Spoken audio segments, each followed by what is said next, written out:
Just so anybody who's waiting knows, we are about to start here in just a minute. I'm just wrapping a couple things up, and we'll get started, so bear with us.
I regret a white tablecloth. That's all I'm going to say.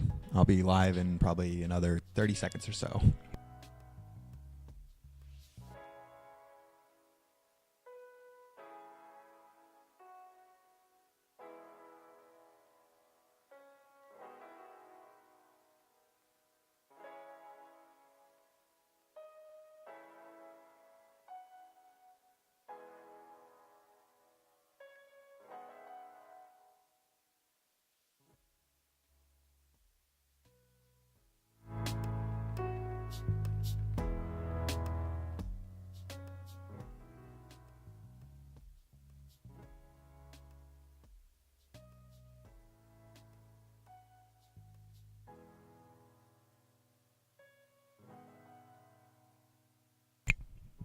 Okay, I'm going to do a quick audio test.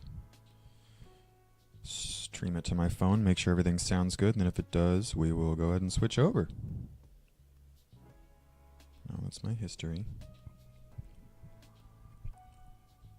I hate that I have to search for it every time. Here we go. Live stream. Okay, how do we sound? We are testing. It's loading, actually, so there we go. Live stream. Okay, how do we sound? That sounds fine. Okay. We are testing. Shush, phone. Shush. There we go. Okay. Make sure everything's framed properly. Get this out of the shot. That over. That's not leaving the shot. Okay, then you go on the ground. Whee! Okay.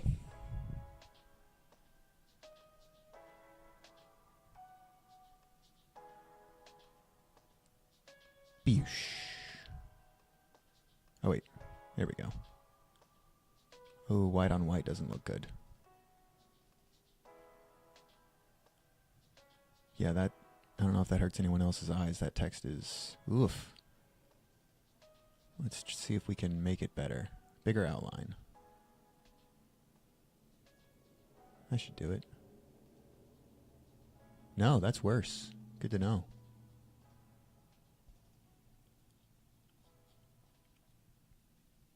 Put that back down to 10. Oh, I know. We'll just change this from white to a different color. Maybe like a nice gray. That's not a nice gray.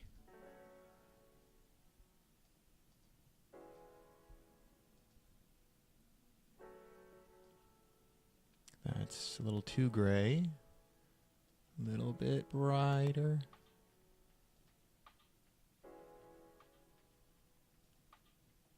Woof. I guess we'll do a background then, maybe.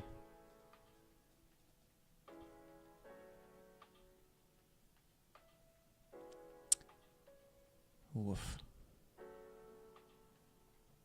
That'll work. Okay, perfect.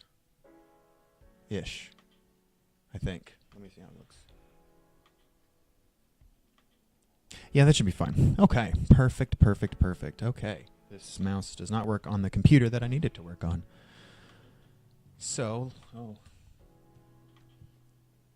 let me get the old spiel open. I don't want to rate that. Shush. Okay.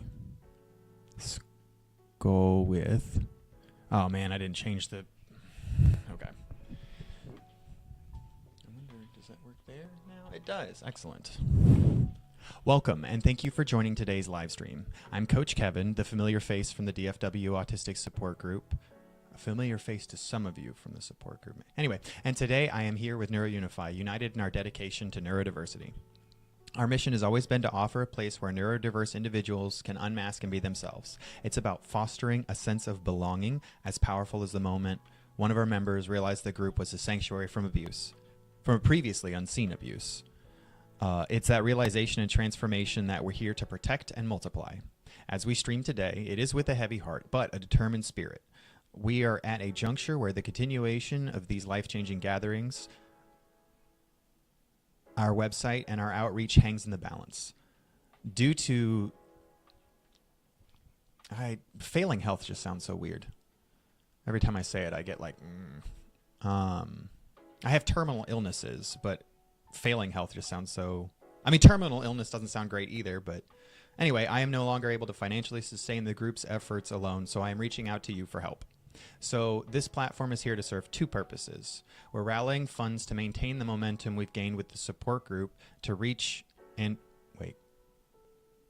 We're rallying for funds to maintain the momentum of the support group's reach and to support our network's digital platform and operating costs for the Dallas... and operating costs. I'm redundant. Again, we're doing this live. We're learning and growing together because I think a benefit of these platforms, well, a benefit and a detractor of these platforms is a lot of times it seems like people are just better at everything than other people. And so I've watched a few of my content creators evolve to put themselves in a place where they share the process more deeply. They show the 50 prototypes, they show the struggle, they show the difficulty. And so that's part of why I'm not trying to be a perfectionist about this. I'm doing this stuff intentionally. I don't want to say low effort, but intentionally on camera so that people can recognize that there's value in challenging yourself and the difficulty in doing something new and watching it kind of grow over time. Even if you look back on our history of the stream, you can see just the visual effects have been slowly improving. Audio quality's been improving. You know, little things here and there. Speaking of audio quality, made the mistake of forgetting to turn down the background music. Or did I? Oh, I think because I have it so low in the browser now, it's already super quiet. Let me see how it sounds. Oh, I think because I have it so low in the browser now, it's already super quiet. Let me see how it sounds. Okay. That doesn't seem too bad. Perfect. Okay. So this platform is here to serve two purposes. We're rallying for funds to maintain the momentum of the support group's reach and to our support network's digital platforms and operating costs, so that we can become dedicated. No, so that we can stay. Because the become has already happened. Oh, Shazbot. I hit the wrong button. Beep. So that we can stay dedicated to this full time. And the reason that I say that way is because I have been making an effort to kind of pay for this out of my own pocket for this whole time. But I think, yeah, I covered that in the previous paragraph. So a little redundant. We intend to use the funds for registering ourselves. We also intend to use the fund. Okay, let me add the word also.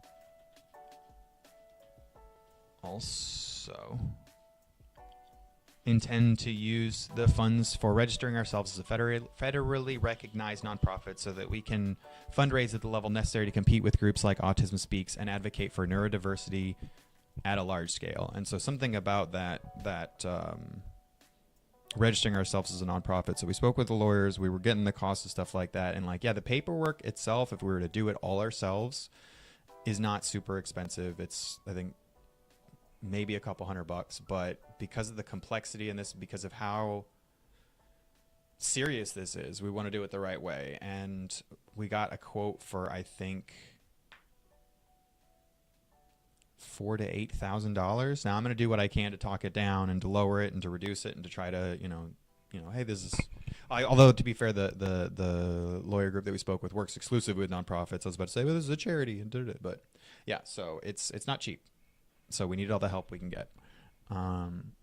This is a fundraiser, and yes, it's urgent. Your support is not just about keeping the lights on. It's about ensuring our collective voice and neurodiversity continues to echo in the hearts and minds of those who find solace in our community. Please consider donating. We accept Zelle, Cash App, Venmo, or PayPal on our website, NeuroUnify.com, or you can support us on Patreon.com. Your generosity is the lifeline that helps carry us. I'm going to change that. I did that on the fly because it's better than what's written.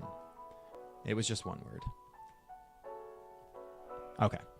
Your generosity is the lifeline that helps carry us through this challenge and into a future where each neurodiverse individual can stand tall in their truth.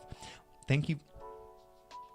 Thank you for being part of this moment, for your support, and for believing in a world where neurodiversity is not just seen but celebrated. Now, let's dive into the topic for the day. So, just if anybody's joining us in the chat, feel free always to ask any questions at any time about anything. We're always happy to answer.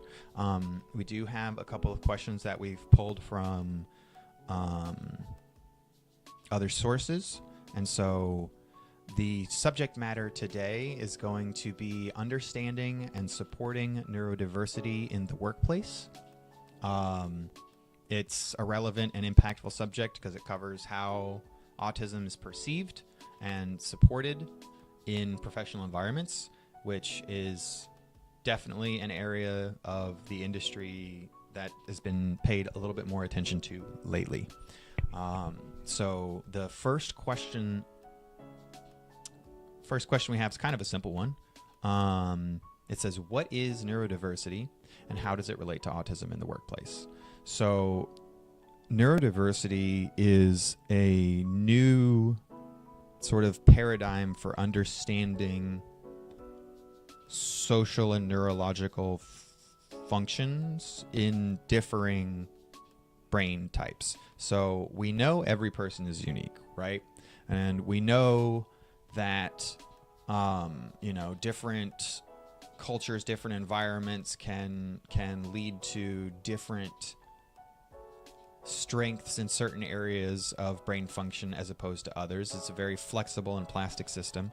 And what neurodiversity is about is rather than saying there's a standard functional brain and anything that's deviating outside of that should be considered disordered and would desire to be brought back to that central normal state into a our species has survived as long as it has because we have functionally different brains, because some of our brains are more fine-tuned to certain environments or certain ways of thinking, and it's the diversity itself that made society functional. Neurodiversity says that, when you're autistic, you're not necessarily disabled.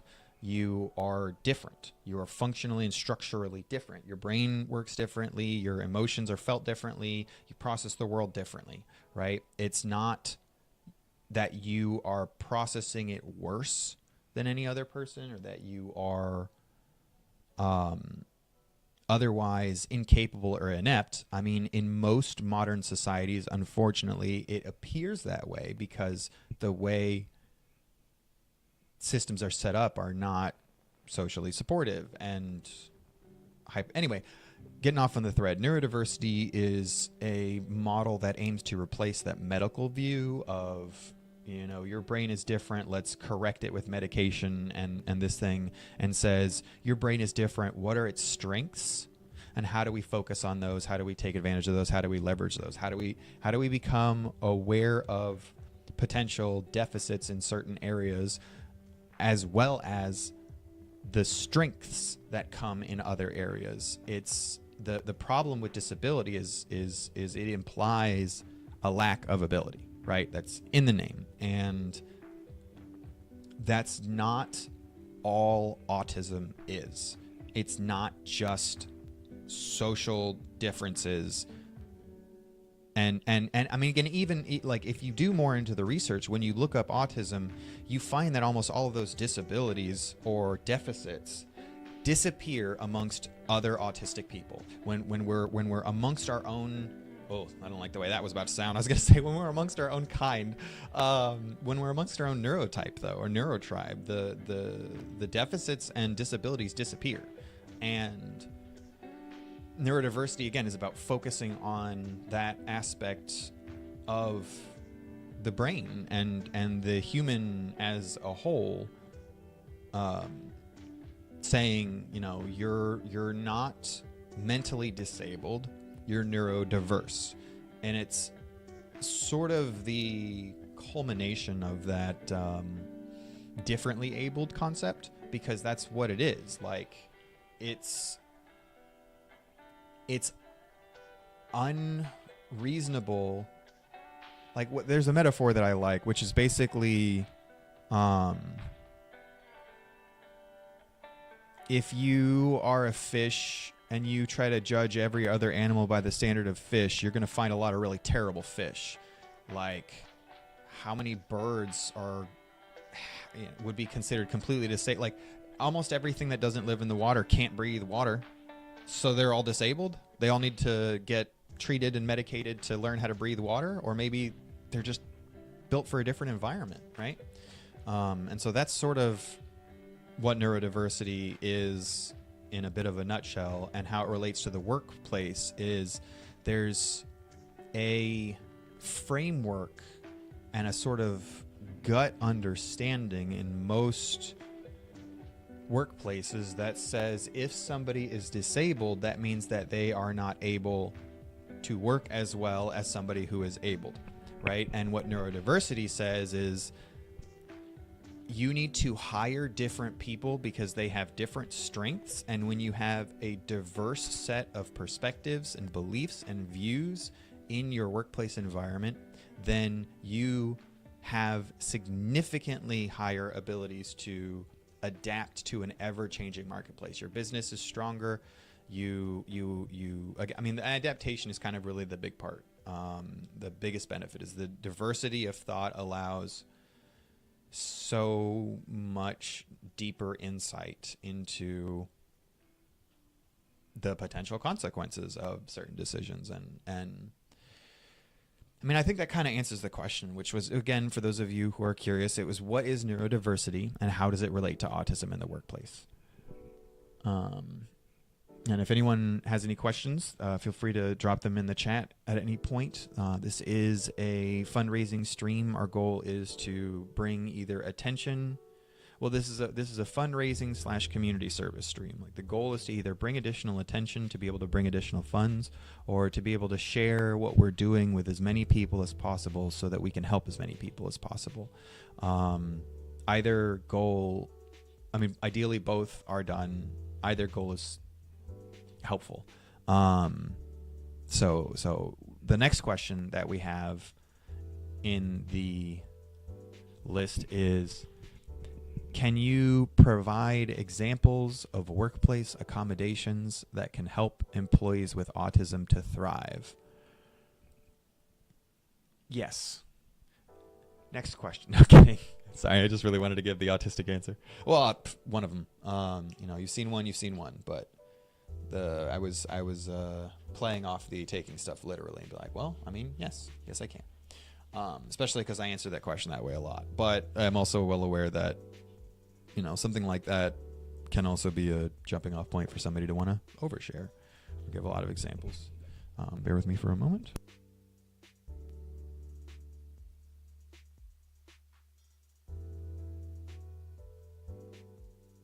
Ugh, coffee's bitter. Okay. Can you provide examples of workplace accommodations that can help employees with autism to thrive? So, my years running the support group, the one I hear the most about is noise canceling headphones. It's not always easy. This is usually a lot of pushback, which is why we hear about it a lot in the group, because there's always somebody who's like, yeah, this is the most helpful thing. And somebody else is like, my boss won't let me. Now, if you're like a fireman or like an ER trauma nurse or something, you know, there's definitely going to be positions where it's not reasonable. It's not a reasonable accommodation. Because you need to be fully aware and present of everything going on around you. But in a lot of positions, it is a very reasonable accommodation. Another one, flex time. That's also sometimes, I mean, any reasonable accommodation is hard to get. Most places just won't consider them reasonable. It's super annoying. But the schedule flexibility is a big one. If you can get accommodations, like something that helped me out a lot, just because I tend to be very slow to mentally transition, was asking for longer lunches and extending it, you know, either before or afterwards. Because I found out if I had a 2-hour lunch, I was significantly more productive when I came back. And I had energy left over at the end of the day. If I was like 1 hour or less, I came back stressed out, because it takes me about 30 minutes or so to switch out of work mindset. I'm going to have to turn down this music real quick on the computer.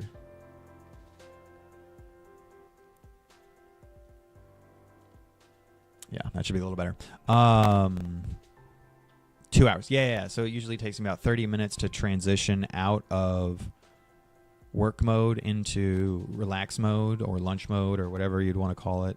And then it's usually another 30 minutes to transition back into ready to work mode. And if I only have an hour, I don't actually get time to relax or decompress or recover in any kind of way. I just switch essentially. So schedule flexibility or longer lunches.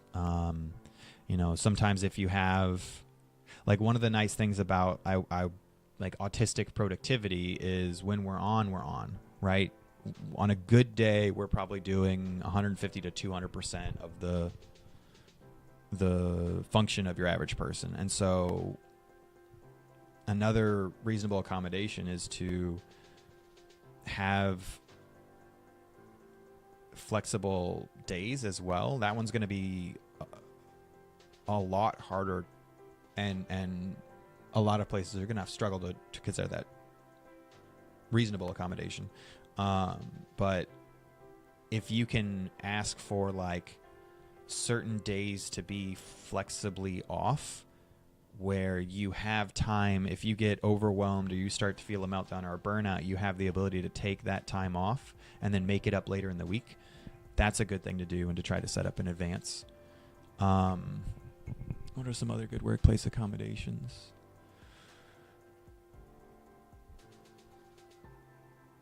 I mean, it's really tough because I think most of my experience with it is just feeling defeated and lost and helpless and hopeless.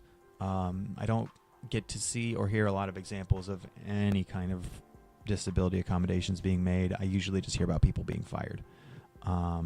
So that's where my mind keeps going when I think about that question, which is unfortunate. Oh no, my computer's being dumb and I can't see the screen. Okay, yeah, but that's definitely part of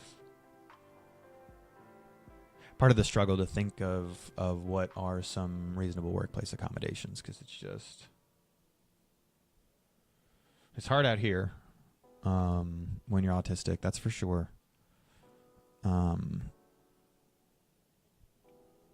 I think to wrap it up, you know, I heard a phrase that I loved is the greatest gift you can give an autistic person is time. And it means so many different things, and almost every single meaning and interpretation of it's correct, which is hilarious to me.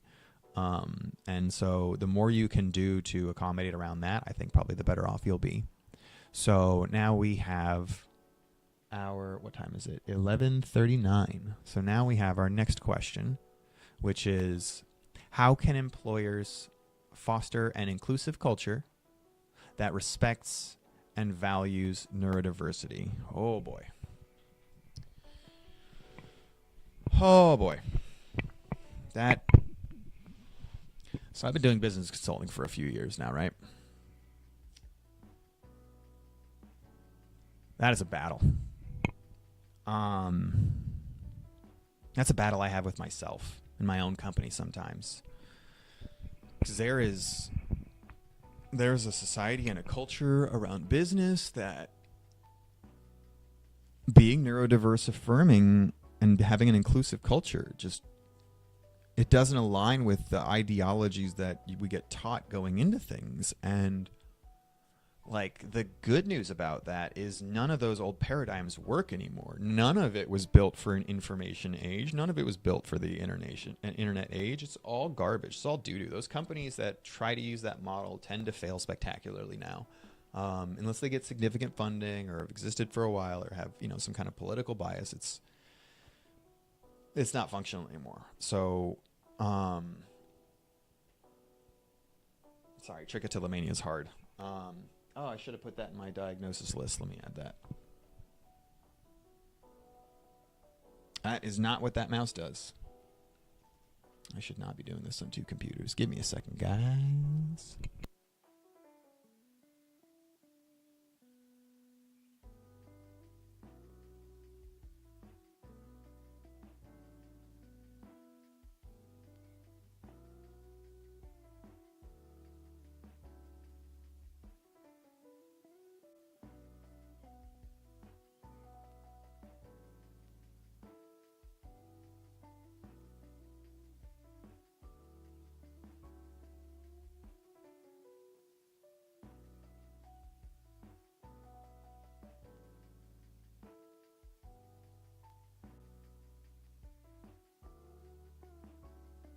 Yeah, that one's a hard one to deal with, too. I've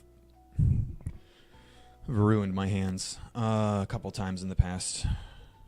Sure, nobody else on the spectrum can relate to that. It's definitely not super common for us. That and Pika and other... Anywho. So, how can employers foster an inclusive culture that respects and values neurodiversity? Empathy. Listen. That's like it. I mean, and it's... The reason that I went on the rant earlier is because the phrase, it's not personal, it's business, is something people still use to this day. And I want to say I hate to be pedantic, but I think y'all know I don't. But I hesitate to be pedantic. But how does a business get started? How's a business run? Is it a person who starts a business and then brings other people into it? Right? But it's not personal, even though it's all people. It's all completely made of people. I get that same thing when people talk about government and how the government is doing these things to the people. And it's like, they're people. It's all people. It's all just people. It's all personal. Everything's personal. And another one that drives me crazy and that I think removes inclusive culture is the idea of not talking about your feelings at work. I think that's also not being allowed to talk about your paycheck. I think that's a pretty screwed up one too, because if you're doing the same job as somebody, them being taught by people how to be a better negotiator shouldn't be the thing that determines how well they get paid. That's not fair. You're doing the work. And I get that negotiation's part of it. And I give the advice to all the people. It's one like with the job training and all the mentoring and stuff. It's always part of it, but it shouldn't have to be. You shouldn't have to have advanced knowledge to not be ripped off trying to get a job. when you live in a culture that requires you to have a job to survive. Like, anyway, so that's why it's a difficult battle to fight in the first place, and why it's hard to think about. But it's truly simple. It's empathy and listening.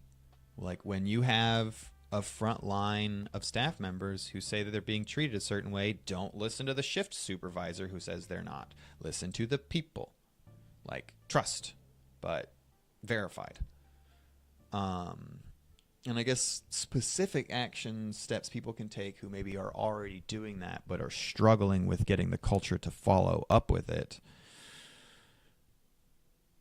I think one of the biggest things that can help there is sort of forced social events during work hours. Asking people to come volunteer on their off time around people that they might think are, prejudiced in some way, and they're not going to want to spend time around because they don't want to be insulted. If you force them to do it at work during work hours, you force everyone to be polite and nice, and then also still have to kind of get to know people, right? Like, you create this space for there to be intellectual curiosity and boundaries. And that's kind of a big part about being inclusive, is being allowed to be inquisitive, but knowing where the boundaries for people are.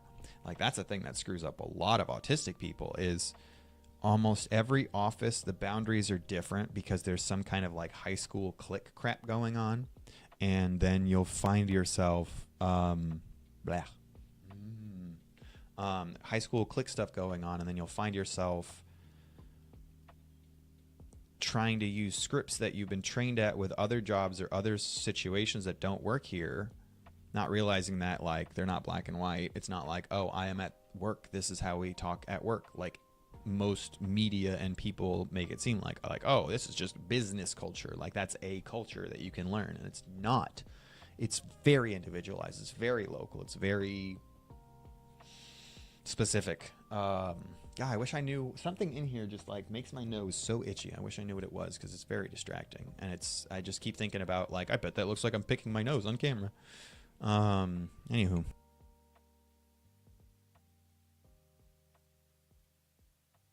So bitter.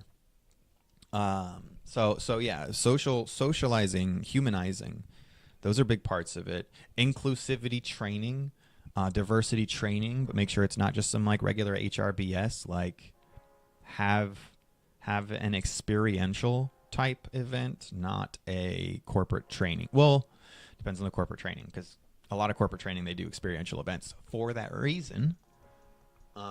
So it is definitely something that's a thing that a lot of employers can do, is humanize their staff to other staff members and to management. Oh, also humanizing managers. That's a big problem. Like, not as big of an issue with autistic or neurodiverse people as well. Yeah, not as big an issue with autistic people, at least. But in general, one of the struggles that most companies have when it comes to creating an inclusive culture is the power dynamic or power gap between management and staff, creating a competitive mindset instead of a cooperative mindset. And a lot of times that's because a lot of managers know that you can't be your employees' friends. But a lot of them take that too far. And a lot of staff understand that you can't be your manager's friends. And a lot of them take that too far, right? And so rather than thinking of it as, that's my manager, you need them to go, that's Carl. That's Carl, who has a wife and 2 kids and is struggling with non-Hodgkin's lymphoma or something, right? Like, you need, well, in work, medical stuff that's a boundary, right?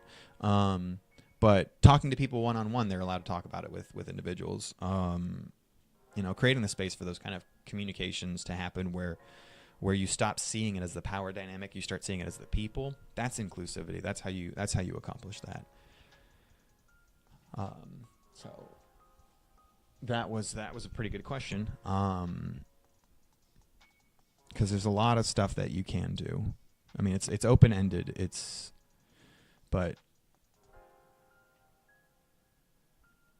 it's difficult for sure. So let's go to our next question in the list. What do we have? How many questions do we have pulled up? 8. Okay. Give me a second. I'm gonna see if there's a better part of the list.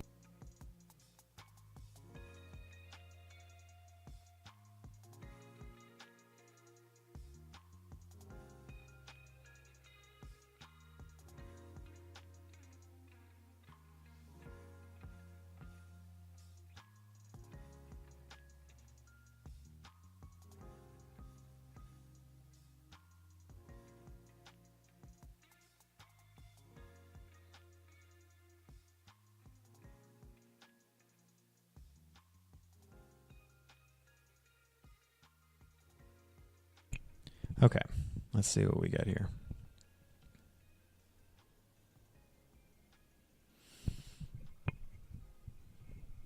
Okay. Yeah, there's some better questions.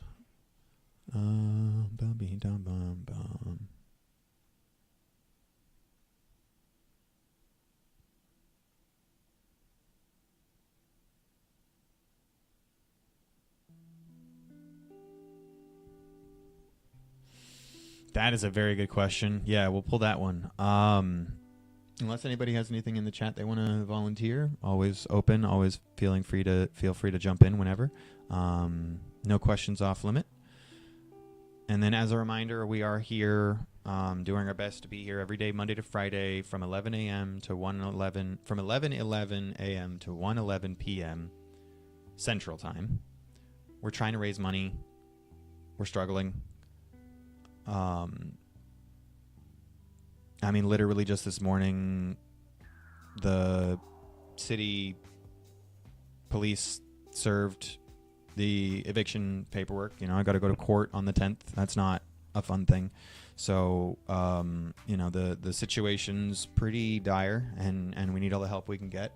So, if you're watching this on TikTok or YouTube Short, we need the help. Anything. Attention, awareness, sharing, you know, engagement in any kind, even if you want to tell me this is stupid or, you know, leave a horrible comment or something, you know, that the algorithm doesn't care what you say. So, like, share, and subscribe, right? Yeah, so this question is a good one, though. As an autistic employee, I sometimes find it hard to understand what my manager expects from me. How can I ask for clearer guidance without seeming like I'm not competent? That is a very, very common struggle. It's very hard to deal with. The trick, there's a lot of tricks, actually. I don't know. I have a habit of saying phrases like, well, the thing you do, and like, there's never one solution. There's never just a right and wrong answer. That's one of the hardest things that's been for me to adapt with, is like, a lot of situations you can do the right thing and the wrong results still happen, or you can do the wrong thing and the right results happen, or you can plan properly, have something different happen, but it's better. And like, I used to be angry about all those kind of things because it's like, well, I made this plan, it didn't work out that way, blah, and then, you know. Anyway, as an autistic employee, I sometimes find it hard to understand what my manager expects from me. How can I ask for clear guidance without seeming like I'm not competent? It's a tightrope. Now, a lot of it's going to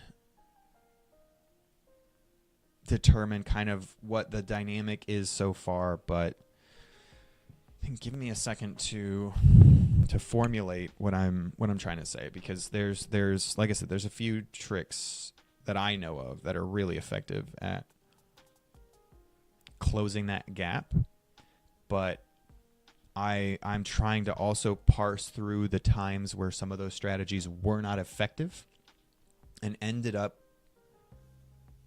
impacting the growth of my career for the negative. And so I want to be careful not to impulsively talk about something that works, quote unquote, in terms of it'll get you better, clearer guidance, but then you'll be perceived as incompetent or not ready.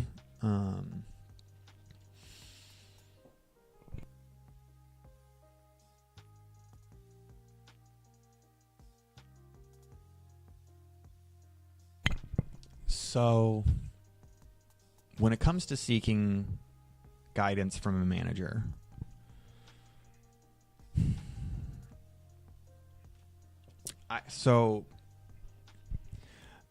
I'm going to get a little prejudiced here.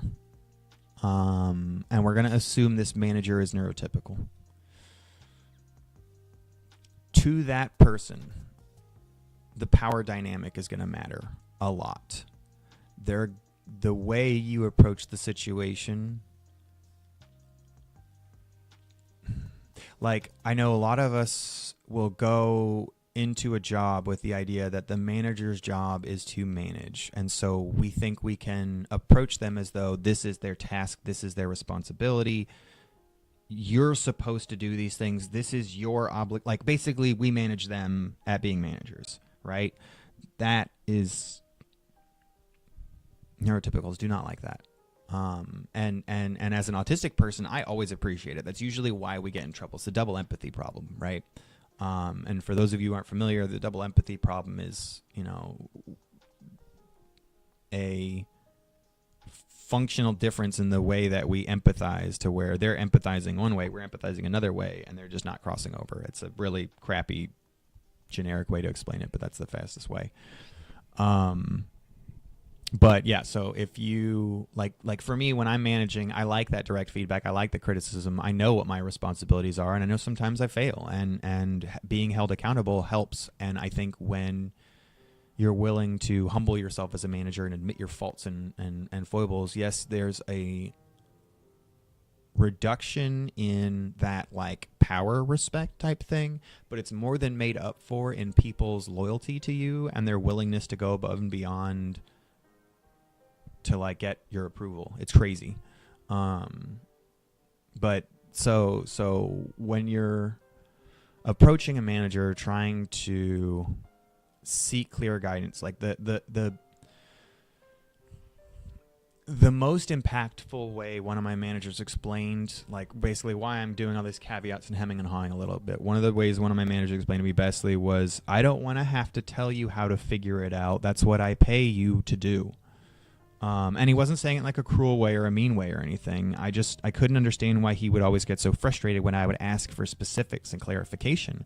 Like, I want to make sure I'm doing it perfectly. I want to make sure I'm meeting your exact expectations. I think a lot of us on the spectrum have a lifetime of being wrong about what we think other people's expectations are and being punished cruelly for it. And even when we're doing the right thing and doing a nice thing, it's often perceived as a negative thing.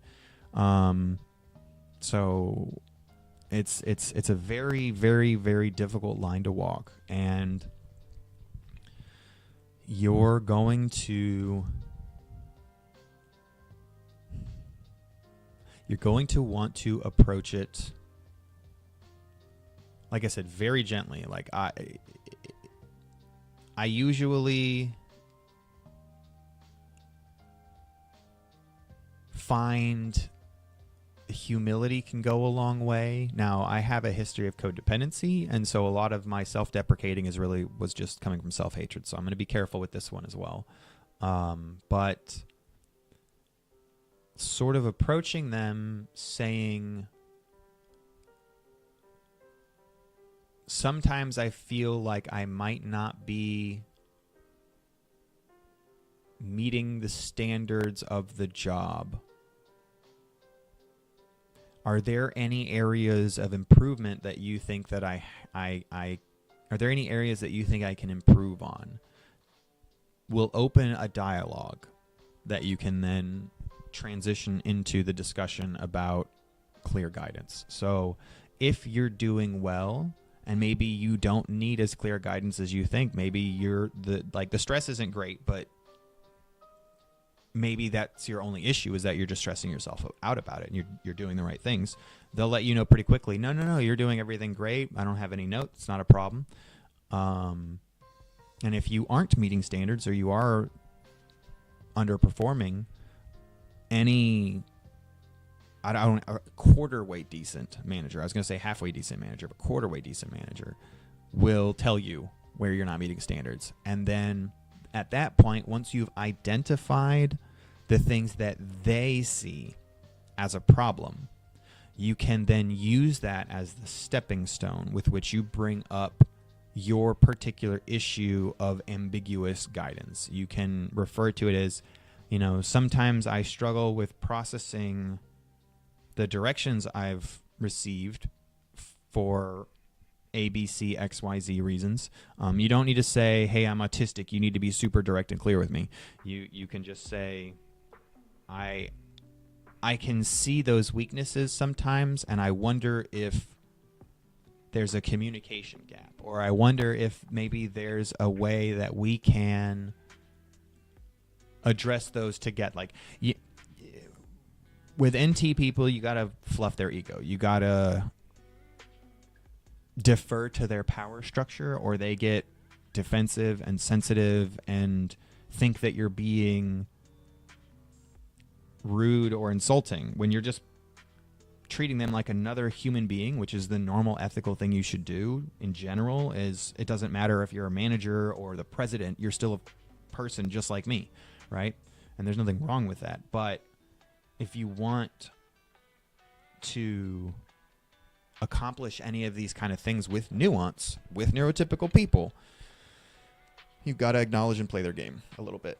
And so if you don't respect their authority, in the words of Cartman, you will not be taken seriously, and you will be viewed as incompetent, if not just for the sole fact that you're not treating them like a manager. So what I would recommend in those moments, in those situations, is try to find a way to get them to talk about it. Like it's one of those things that I always feel like borders on that, is this manipulative kind of thing? But what I learned is if you're concerned about your needs and wants and the other person needs and wants, you're not manipulating them into giving you what you want. You're having a conversation and a dialogue with them to accomplish what both of you want.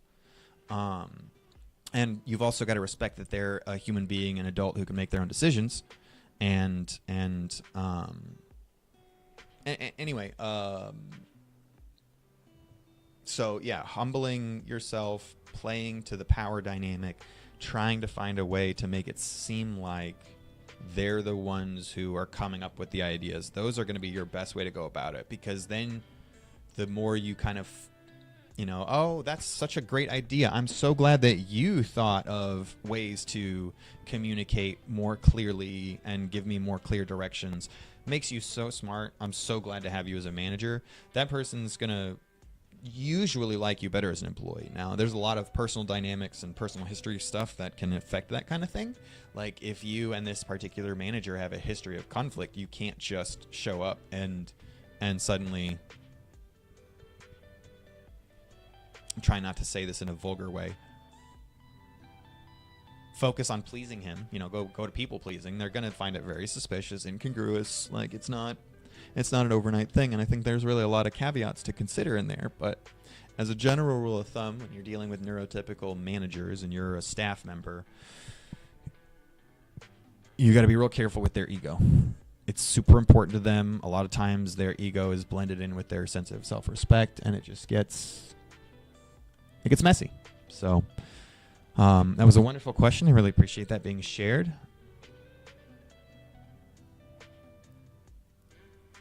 Let's see what else we have in the stream. Actually, we've got about 7 minutes left, so before the break. So we're going to go ahead and move on to the next phase of the stream before we do the break. I still haven't gotten that written. That is frustrating.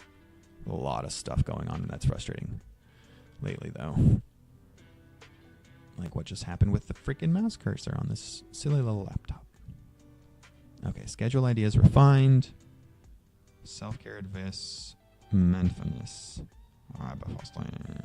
Right before intermission. Okay. Example ideas. 2-minute meditation. Quick tool to assist regulation. Quick strategy. Tool and strategy. Are those different? Yes. Yes, they are. Let's see.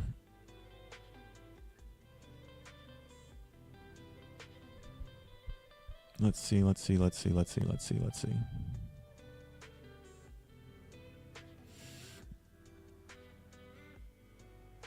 I think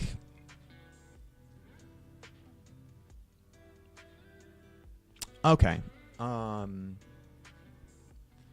Something that a lot of people might not know about when it comes to self-care is how important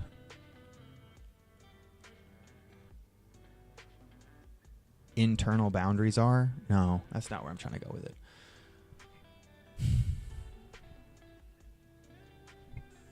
No, this is very difficult to articulate.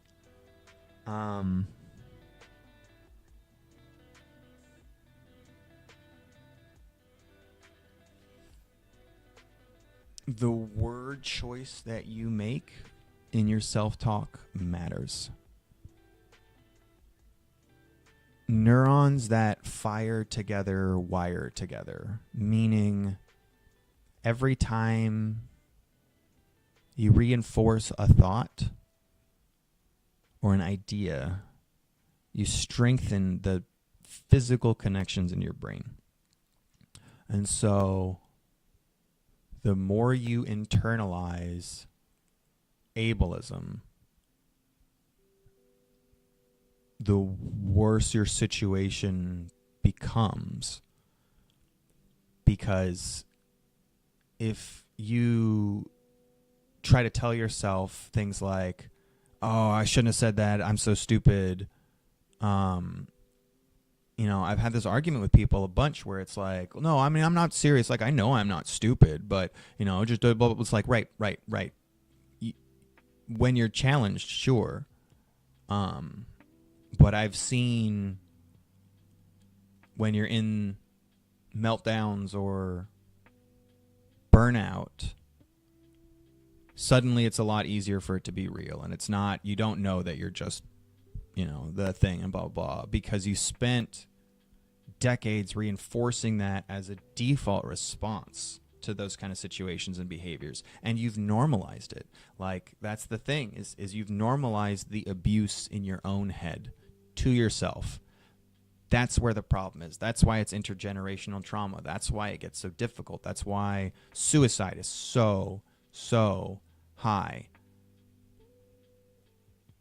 You need to give yourself a chance. You need to give yourself a window to be flexible in. Even if you think you're stupid, you don't say you're stupid. You say, that was a stupid thing to do, or that was a stupid choice, or like you take it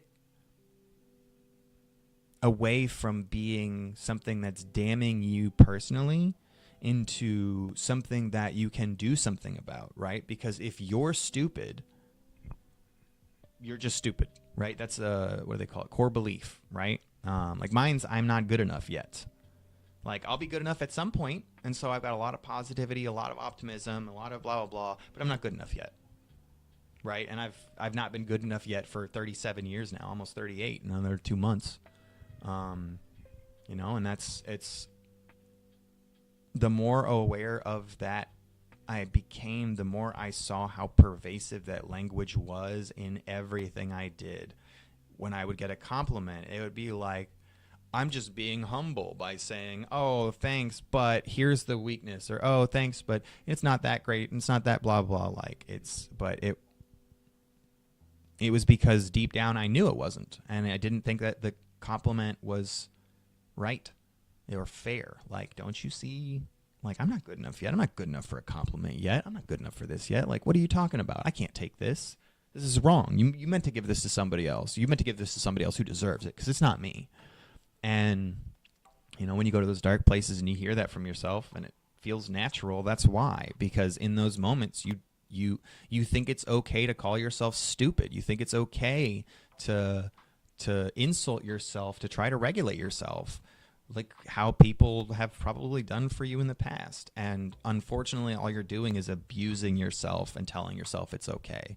And then again, that's how you end up doing it to other people without realizing it.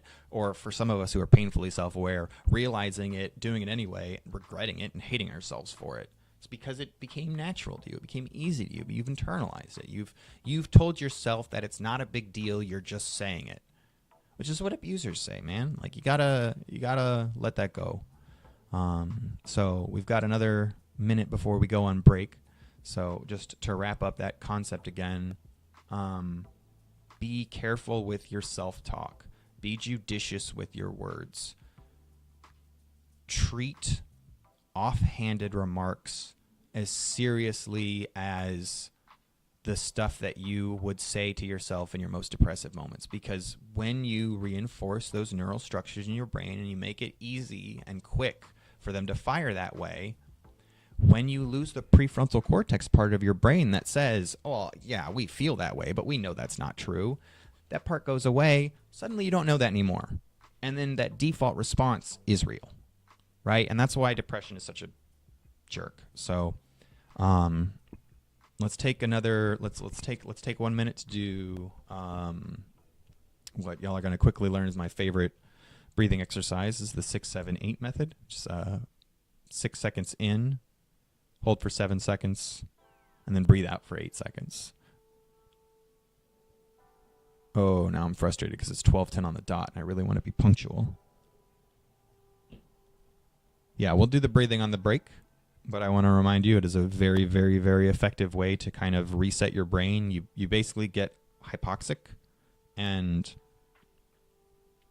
get kind of high, essentially, when you force the breath. I think after about 15, 20 times for me, usually. It depends on how much I'm panicking. Sometimes it's significantly more. But eventually I get brain drunk, and it's like a reset switch goes off in my brain. And it's just the limbic system just going, we're good, I guess. So 6, 7, 8, something to keep in mind. In for 6 seconds, hold for 7, out for 8, and then repeat. Now we are going to go to intermission.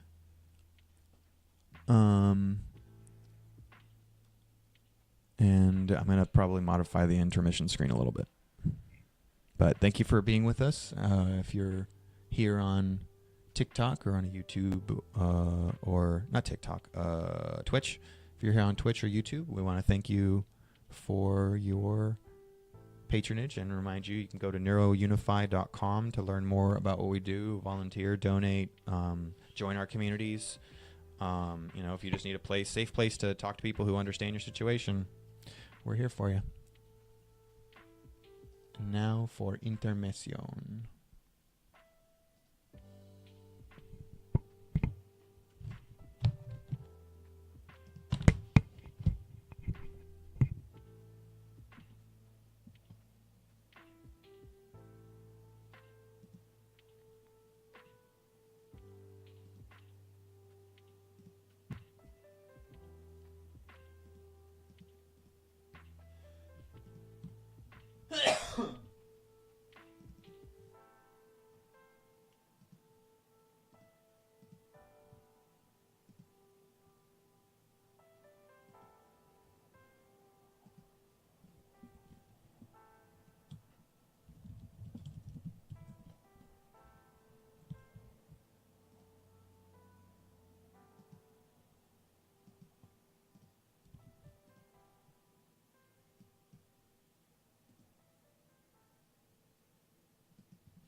Okay.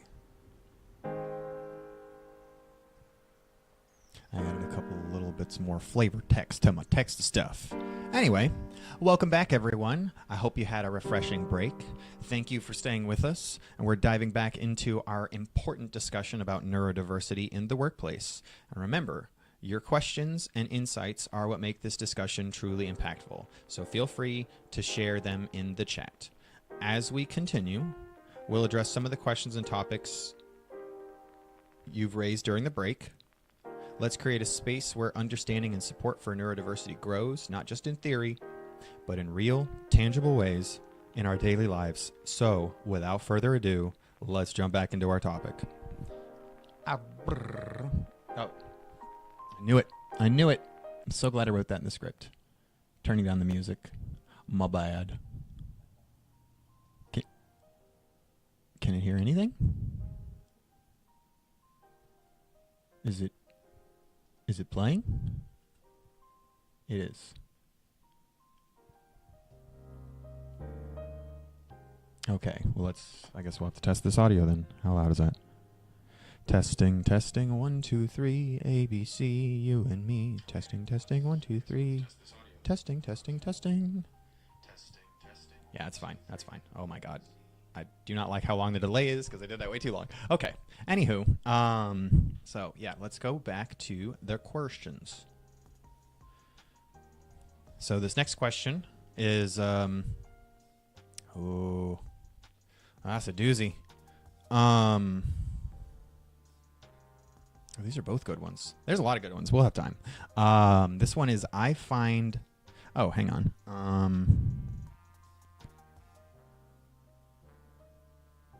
Yeah, actually, I need to do this real quick so that it's in the chat. Bear with me.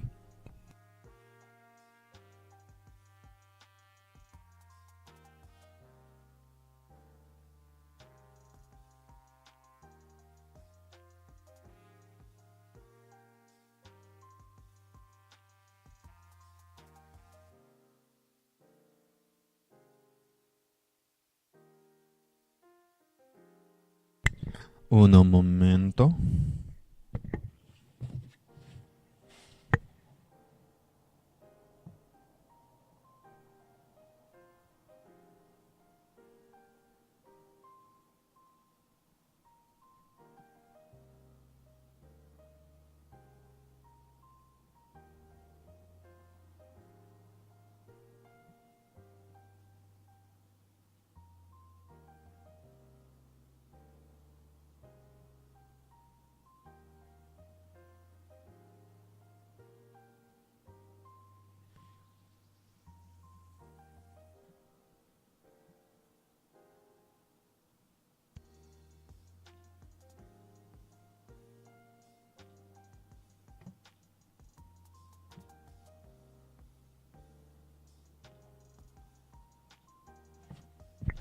I really hate the keyboard. I really, really hate this keyboard on this fucking phone.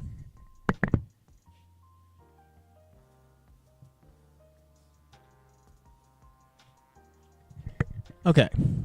Is it in the... Yeah, there we go. Perfect. Okay, so it says, I find social interactions at work really draining. As someone with excuse me. Relax. Don't do it. Oh, when you want. Anyway. Okay. I find social interactions at work really draining. As someone with autism, how can I manage this without feeling overwhelmed? Oh, wait. No, I changed that because I did not. No, I'm not okay with it saying that. Yeah. This questions are generated, some of them. And no, we don't say with autism. That's not. Anyway, I find social interactions at work really draining. As someone who is autistic, how can I manage this without feeling overwhelmed? You can't. You're going to get overwhelmed. That's part of it. Part of it's managing the overwhelm. You're in a body that's going to get overwhelmed by its own feelings at random times a day. Social situations involved taking in other people's feelings as well. And if their feelings are overwhelming, we don't usually get to filter how much of someone else's feelings we take in. It's either all of it or none of it usually, That's why dissociation is so common and DID is surprisingly common. But the managing your social interactions at work, it's a pitfall. And like I said, the overwhelm is inevitable. Some of the best advice that I can give about it, though, is, and I know some people are going to disagree with me, and I know some people have made like best friends that they met at work and blah, blah, blah. And so have I, to be fair. But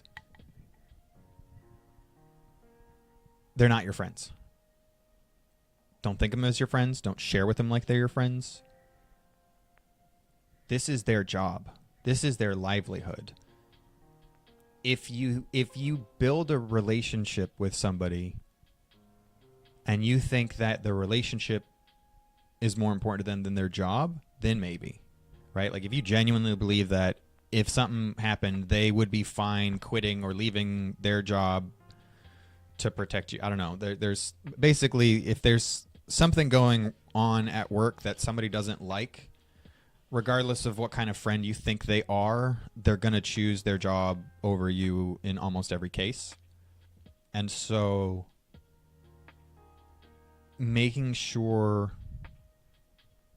that when you're approaching those social situations at work, you're not viewing them as social situations, and using the social situation script is a key part of it. There is a different dynamic that takes place in the office. And the worst part is, not worst part, but one of the most difficult parts when you're autistic is that level of humanness, that level of, it sure seems like they're just sharing whatever they want to share, right? Like it's, you don't see the same kind of stilted, twisted reservations that you can often see in an autistic person in this situation, because for the most part, they're not thinking consciously about how much they have to regulate their language and body language and all the other stuff in order to function in that environment properly. It is an autonomous thing for most neurotypicals, if not all. And so when you're socializing with other people in a workplace, if they're autistic, you generally won't need to be asking this kind of question, right? But the neurotypicals, there's a set of scripts that you want to know about. One of the first and most important ones is if somebody is saying hello, hey, how are you? What's up? What's good? Most of those cliche introductory statements, the correct answer is hello. It's the most baffling thing. At work, at least. But if someone says, hey, how you doing? The correct answer is hello. I'm sorry, guys. It broke my brain when I learned that, because I tested it because it didn't seem real, and it was real. It's real. It's the accepted. It's an acceptable answer to that question. Hey, how are you doing? Can be answered with hello. This is why there's such a huge communication gap between neurotypicals and autistic people, right? Because just conceptually, I'm sure if there's anyone watching this right now who's on the spectrum, that it's got to be baffling to you, right? Like, that's not an answer. Hello is not. But like the thing is, they're not answering. It's considered polite, and because they don't think about it, they don't understand why it's polite, which is caring about somebody else's feelings, right? They just know it's the thing that you're supposed to say. It's the thing you're supposed to do. And that's a big one. Making sure that you participate in silly office gathering things like the birthday stuff or the cards, or dare I say it, even some of those, like the parents are doing the things for their kids who it's like gift wrap or candies or whatever, because they'll take it as a personal affront and a personal insult because it's one of those things you just do to be polite. Now, I'm not saying you should force yourself to do it. There are ways to come up with creative denials of those kind of things, or realistic, like, oh, I can't do that. It's not in my budget. You know, if I had any extra money, I'd love to. Like, you didn't budget for, like, most of us at least don't budget for strangers asking for money. And coworkers are basically strangers and or maybe acquaintances. So when you're navigating social environments, that's one of those are some of the big ones. Another thing is to try to observe the power dynamics. Try to see who in the office are the ones that you can be more free around, and which ones you need to be very, very, very, very, very careful around. Because you won't know based on how they treat you. You'll know based on how everyone else treats them behind their back. And I know for a lot of us, that concept can be really triggering, and we'll feel like this is the kind of stuff that people probably say behind my back. It can't be that bad. It can't be true. But it's not necessarily how that works. Usually, even if, like, I hate to say it, but I would, in an office environment at least, I would trust the group dynamic, because when you don't, you become the outgroup yourself. And then that does become how they talk about you, regardless of whether or not there's anything true. They will be looking for mistakes and issues and problems to find, and it will make your social existence there miserable. And so if there's somebody that the group doesn't like, try to find out why before you try to find it. Like, don't find out why from the person.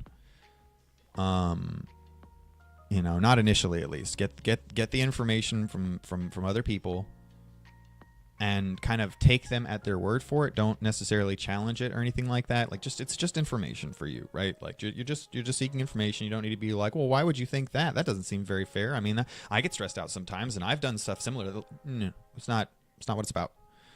It's you just want to understand the politics of the environment. You can't opt out of office politics if you want to have a job. It's you know, the whole concept of who cares what other people think is great for socializing. It's terrible for capitalism, because the people who hire and fire care, right? That's why.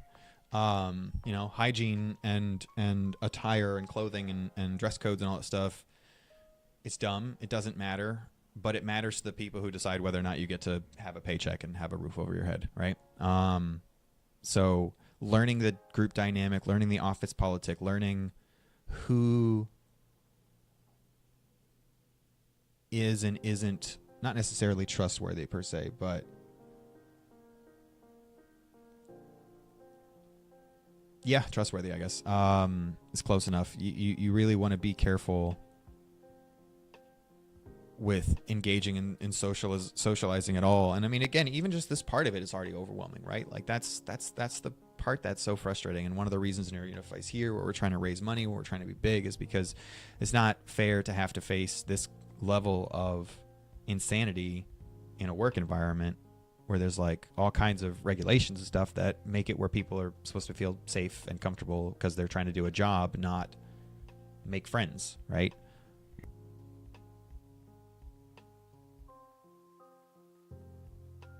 Why do I keep drinking it? It's caffeine, I guess. So yeah, socializing in the office without feeling overwhelmed. The reason you need all this information and stuff beforehand is because you get an opportunity then to be somewhat prepared whenever you're engaging with any of those individuals later on. Because if you don't know in advance, you are going to tell the wrong thing to the wrong person repeatedly. That's, I think, where the true overwhelm behind that question comes from. Like where it's really draining is because like you're spending all this mental energy and effort trying to figure things out moment to moment. Oh, okay. So handling deeply. Yes. No, I mean it's not wrong. It says so handle and tease like the snowflakes that they are, JK. But like it's the case though, right? Like that's the thing is the main difference between neurotypicals and autistic people, other than the sensory, stuff like that, like the perception difference is like, or social difference, right? The main social difference is they care more about people's feelings than they do about truth or facts or reality. And that's not necessarily a bad thing. It's just different. But because they care so much about feelings, if you aren't considering feelings in everything that you're doing around them, you're going to have a bad time. It's not going to be great. And so that's like you want to have as much information going in as possible. You want to have a script or a framework or at least some kind of filter, as best as some of us can filter, right?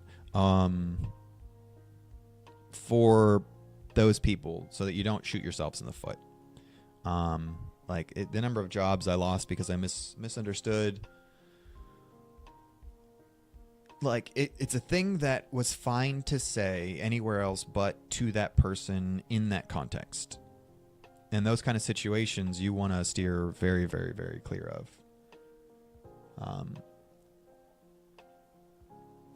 Yeah, that's the stuff where it tends to get overwhelming. So I got another couple questions. So if anybody wants to throw any in the chat, we'll be happy to address those as we go through. We still have another 40, 50, 60, 70, 30 minutes left in the stream. So the next question I see is... Okay, this is probably going to be a pretty short answer. I've been hiding my autism diagnosis from my employer. Should I disclose it? And if so, how do I go about it? No. People don't understand autism very well yet. Prejudice is a real thing. You do significantly more harm than good. What you should do, especially because this is why legal protections work the way that they do, is you don't have to tell them about your diagnosis, but you can tell them about the, I don't want to say medical symptom per se, but you can speak to specific aspects of it to them. You can say, I have executive dysfunction. I have a disability that affects executive dysfunction, and I need to get reasonable. Like, the only reason to disclose it at all is reasonable accommodations. And you don't need the your employer is hiding stuff from you. Road goes both ways. Yeah, pretty much. It took me a second to interpret what that meant, but yeah, that is also a frustrating thing about being on the spectrum as an employee. Is a lot of times you feel like, I want to know what's going to happen to the thing that I'm working on so that I know how to do the best job. And they're like, you don't need to know. You just need to do the thing. It's like, but I don't know how what I do is going to impact 20 steps down the line, though. It's like, that's not your problem. Like, but it is, because I'm the one doing the work. But nope, that's secrecy. It goes, yeah, like Dome Dweller said, that goes both ways.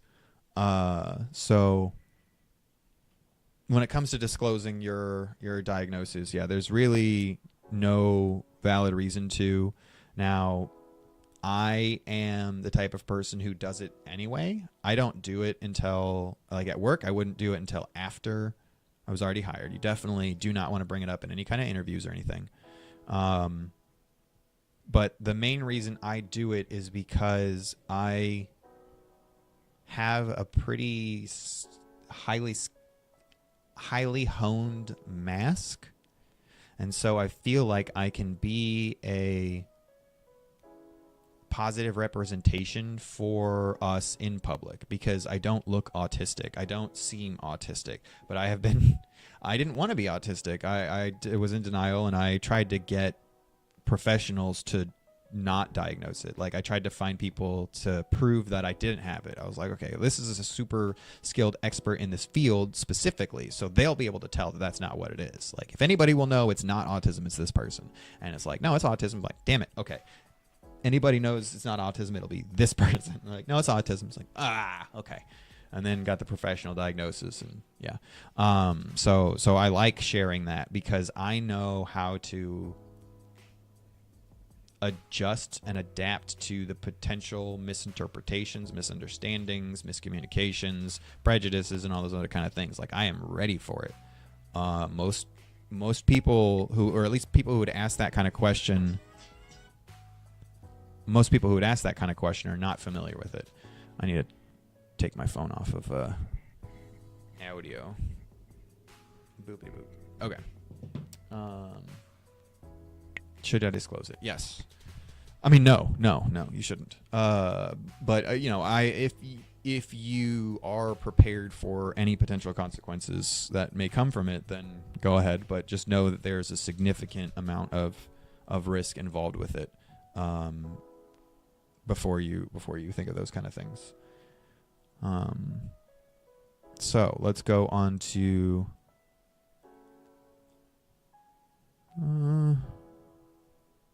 Yeah, okay. This is a good question. What advice do you have for an autistic person preparing for a job interview?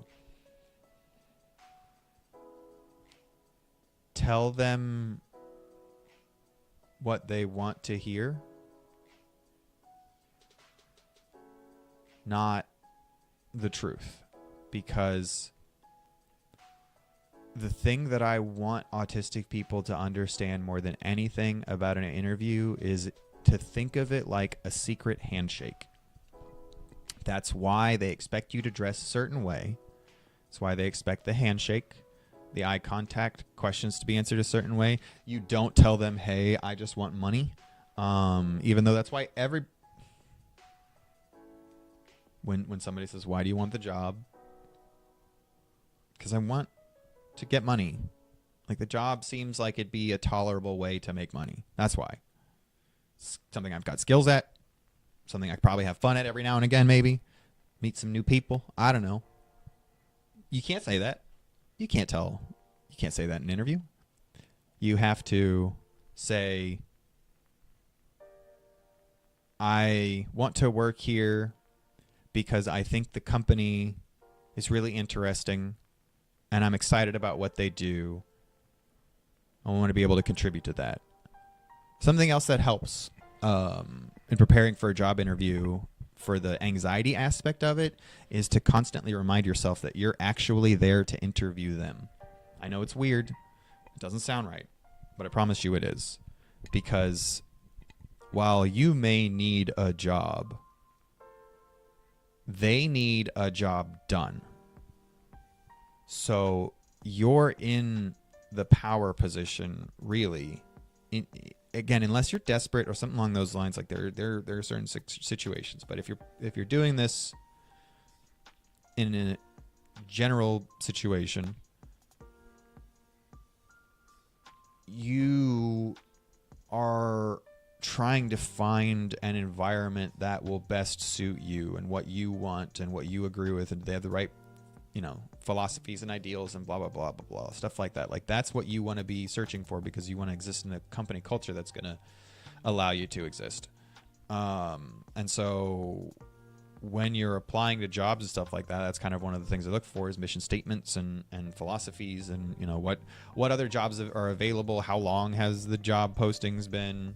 Like, there's a lot of background information that you're going to want to do about the company before you go into the interview, because you want to be able to, like, when you become the interviewer in an interview, you become significantly more memorable to that person.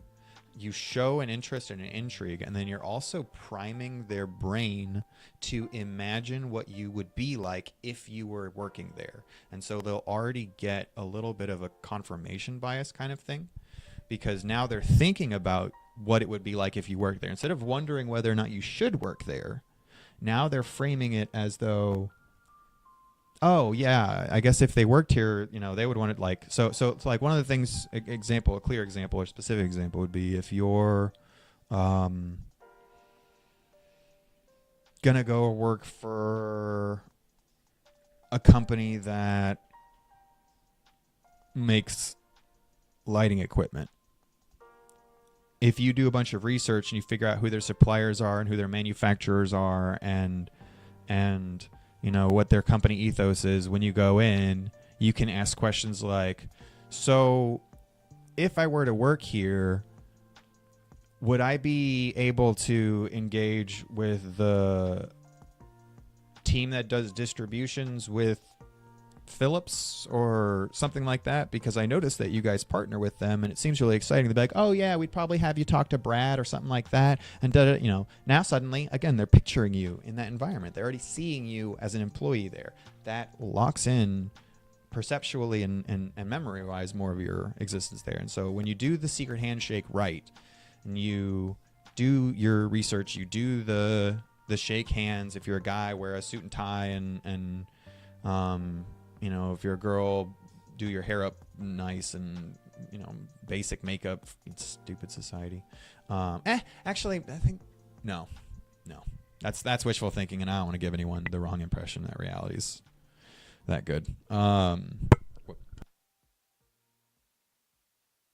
Yeah, so the secret handshake, essentially, there's a lot of stuff you can find online about what you're supposed to do, but I think where a lot of us struggle is that doesn't make sense. Why would you do that? Why do I need to do that? Why can't I just be me? I'm good enough as I am. I'm a good worker. I do these things. I don't need to do that.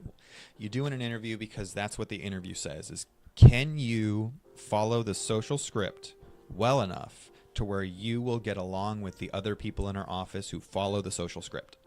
And so if you can't showcase that you can follow the social script in an interview, they have no reason to suspect that you'll have any idea how to follow social scripts in the actual office. You've ruined your chances. Now, if you're doing IT work or some kind of autistic-centered generally profession, you can get away with a lot more of that because chance the interviewer is going to be not paying as much attention either, right? But unfortunately, neurotypicals are the majority. Surprisingly, actually, I was going to say especially in HR, but surprisingly a lot of autistic people in HR. Not so surprising when you think about it for a couple seconds. Hyper empathy and all that good stuff. So yeah, those are a couple of good things to keep in mind when preparing for an interview. What else?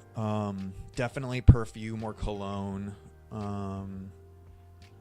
Men, they expect you to shave or at least have clean shave lines so that there's a sense of kemptness, brushed hair, combed. If it's wily, shellac it with some gel or, whatever you got to do to show that you put effort and attention into wanting other people to have a pleasant experience when they look at you and they are around you. You don't want them to be offended by your smell or your appearance. Some people have the ability to do more than others when it comes to that kind of stuff, but it's the effort, I think, really that most people care about. Is if they see a minimum amount of effort, they're like, okay, well, they're not going to be a self-absorbed narcissistic sociopath or something who's just going to only care about themselves and their own wants and needs and not care about bothering other people, because other people have sensory sensitivities too, and I know you're allowed to exist, but if you're what is it, my right to swing my arm ends where another man's face begins, and so if you're malodorous and it carries, it's one thing if it's awful if you raise your armpits. I sometimes struggle with that. I think a lot of it has to do with diet as well, so that's an important thing to keep in mind. Some diseases and some disorders that fuck with you there too, but there's I think again it's a lot of times as people consider, are you making the effort as opposed to are you saying who cares, right? Because some people care, and if you don't care about what they care about, they don't care about you, and then you could deal with sabotage and stuff like that. It's something to be conscientious of. So this is a reminder, if anybody has any questions, thoughts, concerns, anything they want to add to the chat, if you're watching this later, feel free to leave questions in the comments. We pull from there. We don't have a Reddit or anything, but it might be too early days for that. Although watch somebody go register it in 5 minutes and then admin and block me out of it. We'll worry about that later. Word sauce. Oh, right. Yeah. So we're here trying to do a charity fundraising kind of thing. I have my own personal struggles. I used to do NeuroUnify and the support group stuff just out of my own pocket, out of my own ability, and had some medical issues come up that make it where I can't really work anymore. And now we're in a very desperate situation. You know, even literally this morning I got served my eviction papers, and so we got to go to court on the 10th, and today is the 22nd. So a lot of moving bits and pieces, and we really don't want to have to lose the support group or any of the stuff that we've built over the years. So we really need help. So if you can like, share, subscribe, you know, tell people about us, donate, volunteer. You know, at the very least, if I'm able to get enough volunteers, I'm sure the group can become self-sustaining even without my financial contributions. But it's about bringing attention and awareness to it. And so that's what I'm here. I'm going to be here every day that I can from 11 a.m. to 1:11 p.m. And so now I guess on to the next question. Let's see. That's a pretty good one. Let me see. There's a better one, I think, up here. Yeah, let's go. That's a rough one.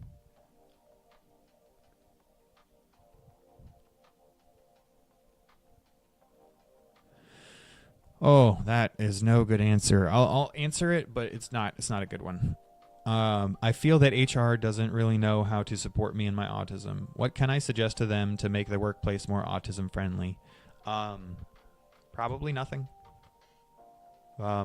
If they're curious or interested, there's a ton of resources out there, right? Like, so a lot of it's misinformation for sure.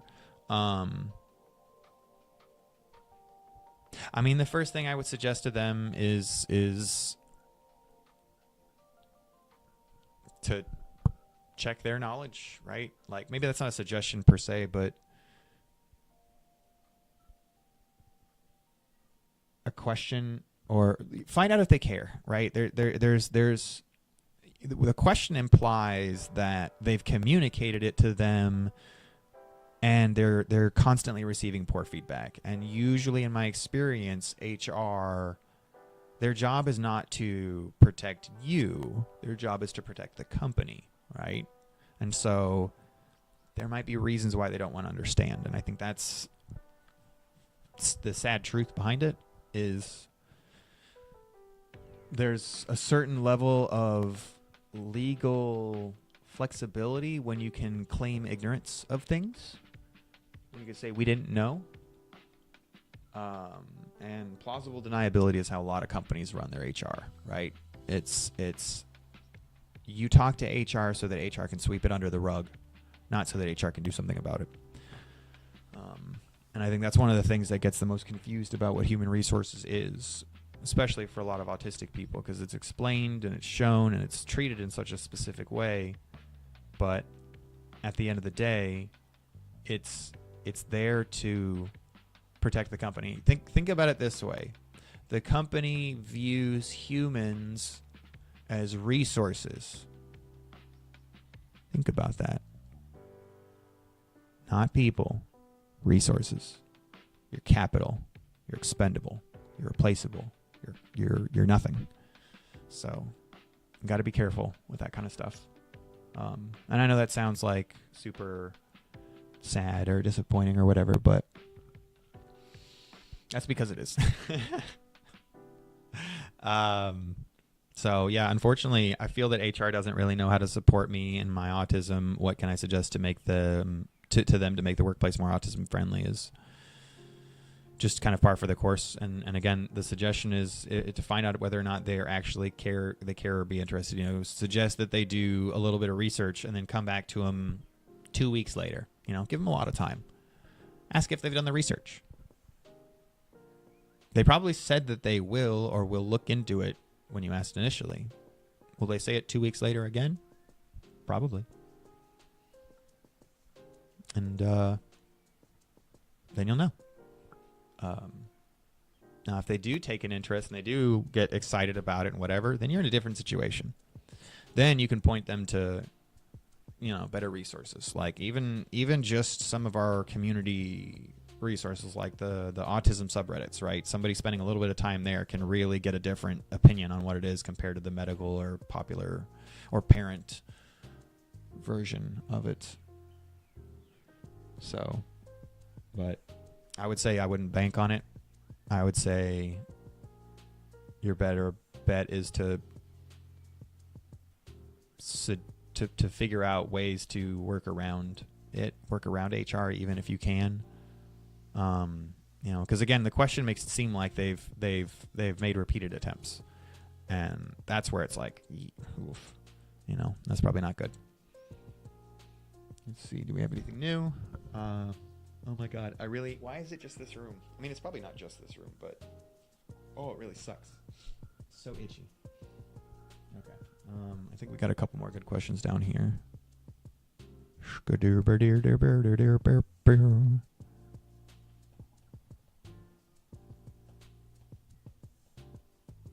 I think I answered all those already.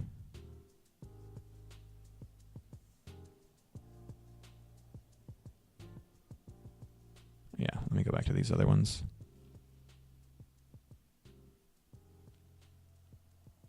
A lot of these questions are kind of similar, and so I feel like I've already answered them when I answered the other questions, so this is why I'm taking a minute.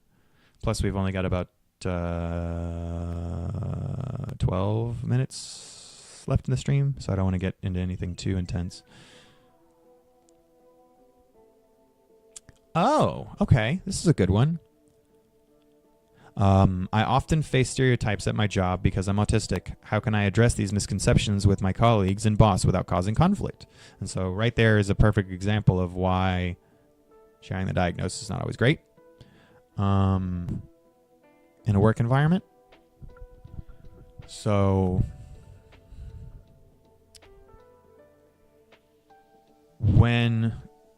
is that important? No. Oh no, complete train of thought. It's one of my close friends, so I switched my brain over. Yeah, I forgot the question something about being stereotyped. Yeah, stereotypes at my job. How can I address these misconceptions with my colleagues and boss without causing conflict? So it's tricky. This kind of goes back to the knowing the politics. So the trick for this one, for me, in most of my office environments, is there's usually one or two people that I'll call them daywalkers, if you will. There's one or two people who kind of understand, like they're neurotypicals who seem to also get us, right? Like they're the ones with like real genuine empathy and compassion and open hearts and open minds and all that other good stuff going on, and I will gravitate to those people to build a social relationship with them, because those are going to be the people who understand my intentions and who trust my intentions and will give the benefit of the doubt to me when there's a conflict on whether or not my actions for a neurotypical imply my intentions, right? When you have those people, neurotypicals love them too, right? I mean, they are as well, but like they get along with everybody. And the reason I gravitate towards them is you need an advocate. If you're trying to convince people one-on-one, like if you say you're autistic and this is the type of person who wants to put people into boxes, once you're in that box, if the box says you don't know stuff and says you're stupid or the R word, or hang on, let me relax my voice again. If they say if they say you're stupid or the R word or anything like that, right? Like you've lost credibility. And I think that's the issue. Like when you're facing stereotypes, you've usually lost credibility, you've lost trust, you've lost respect. And you are no longer the person who's going to be able to convince them of your story, because they're always going to hear everything you say through that filter, through that lens of, oh, well, they just, they're stupid or they're whatever. When you have the advocate that they also like on your side, they will say the probably exact same thing that you said. And the neurotypicals will believe them. And a lot of times what we'll think in those moments was, why aren't you listening to me? I said the same thing. And da-da-da-da-da. And it's like, well, it's not about what you said. It's about who said it. And so when you're dealing with stereotypes, you're boxed in. You need somebody who's outside of that box to tell them that you're not in that box. So the best way to address it is as a group or as a partnership with somebody else, especially because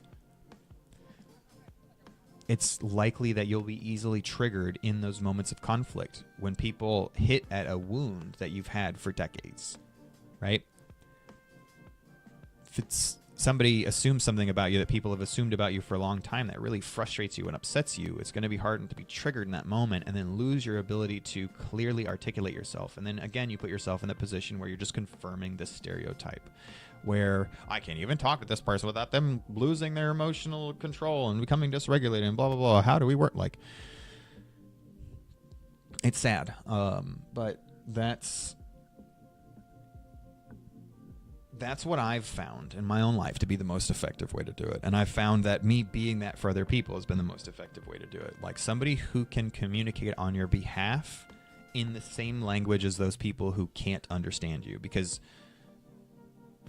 they're going to struggle to understand you even without the stereotypes, if it's just an NT-ND kind of situation.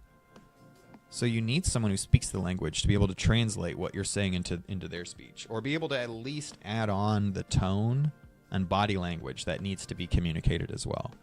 Because if you're trying to do it yourself and you're facing people who stereotype you, at best you can become one of the good ones. Even then, I think you'd still need to have somebody advocate for you. But the way people change their minds about stereotypes is either exposure or being talked to by one of their own. Because if you're not one of them, then you're one of them, and that puts you in a position of not good. So I'm noticing the time. It's 1:05. We're getting pretty close to the end here, so I'm going to go ahead and get us to another.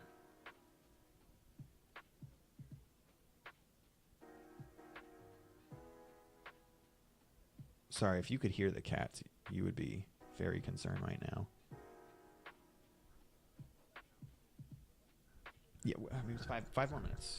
I mean, they're not. It doesn't sound like they're screaming in pain. It was just a strange sound. Okay, so is that? Ugh. Okay. Breath and presence. Yeah, okay. So we're going to do a brief guided meditation. I'm trying to think of a good one. The metta one is good. That's a good standby. And it's easy and simple and not pseudoscience-y or any of that other boobly-boo. So give me a second to make sure.